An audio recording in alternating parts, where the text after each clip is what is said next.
திருச்சிற்றம்பலம் திருவுடல் திருவிழா தை 2ஆம் நாள் மாட்டுப்பொங்கல் இன்று திருவண்ணாமலையில்.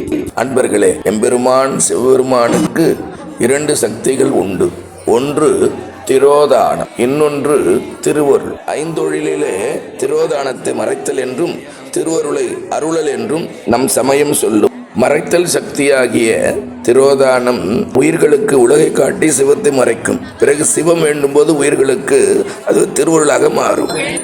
தூய்மையாகிய ஆன்மாக்கள் எல்லாம் அற்புதமாக கடை தேறுவதற்காக வாய்மை திருமுறை ஓதுகின்ற அற்புதமான திருக்காட்சி திருவுடல் திருவிழாவிலே திருவண்ணாமலையில் ஆனந்த வாழ்வை பெறுவதற்காக திரோதானத்தின் திருவுருளாகிய நிலையை கண்ணார் காணும் கற்பனை கடந்த சோதி அண்ணாமலை எம்பிராட்டி உண்ணாமலை தாயுடனாக எம்பெருமான் திரு அண்ணாமலையார் திருவடிகள் போற்றி போற்றி. இந்த திரோதான சக்தி மார்கழி திங்கள் முழுவதும் உயிர்கள் அற்புதமாக திருவண்ணாமலையிலே அதிகாலை எழுந்து அற்புதமாக இறைவனை பாடி, பிறகு திருப்பள்ளி எழுச்சி 10 நாளும் அற்புதமாக பாடி திரோதான சுத்தியாகி இந்த திரோதான சக்தி உயிர்களை கொண்டு வந்து அற்புதமாக திருவருளிடம் சேர்த்து அம்மையப்பனிடம் சேர்க்கின்ற அந்த திருவிழாவாக மறைத்தல் அருளல் என்கின்ற திருவிழாவாக இந்த திருவுடல் திருவிழாவை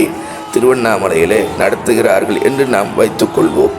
அவர்கள் வெவ்வேறு காரணங்கள் கூறினாலும் அடியனுடைய சிந்தனைக்கு எட்டிய வரையில் எம்பெருமான் அண்ணாமலையார் உணர்த்திய வகையில் இப்படி திரோதானத்தில் உலகத்திலே மூழ்கிய உயிர்களெல்லாம் அற்புதமாக தை பிறந்தால் ஒளி திங்கள், அதாவது தை முதல் நாளிலிருந்து ஆணி திங்கள் வரையும் நம்முடைய சூரியன் வலமாக திரும்பி வடக்கு நோக்கி செல்லும் உத்தராயண காலம் என்பார்கள். எனவே ஒளிகாலம் வந்துவிட்டது.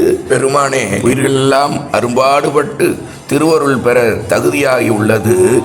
தாங்கள் இன்னும் திருவருளை தராமல் இருக்கலாம் என்று ஊடல் கொள்வது போல நாம் எண்ணிக்கொண்டு இந்த திருவிழாவை சிந்திப்போமானால் அற்புதமாக இருக்கும், தத்துவார்த்தமாக இருக்கும். இப்படி தத்துவார்த்தமான பார்வையிலே நம்ம திருவுடல் திருவிழாவை காணலாமே.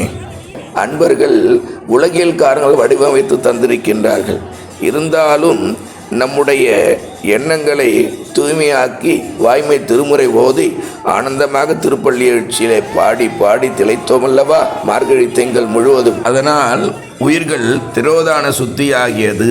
தூய்மையாகிய ஆன்மாக்களை இன்னும் அருளி ஆட்கொள்ளாமல் இருக்கின்றே என்று திரோதான நமக்காக உடல் கொள்வது போலவும் பின்பு திருவருள் ஆன்மாக்களுக்கு கிடைப்பது போலவும் இந்த திருவிழாவை நாம் கொள்ளலாம். அண்ணாமலை கரோக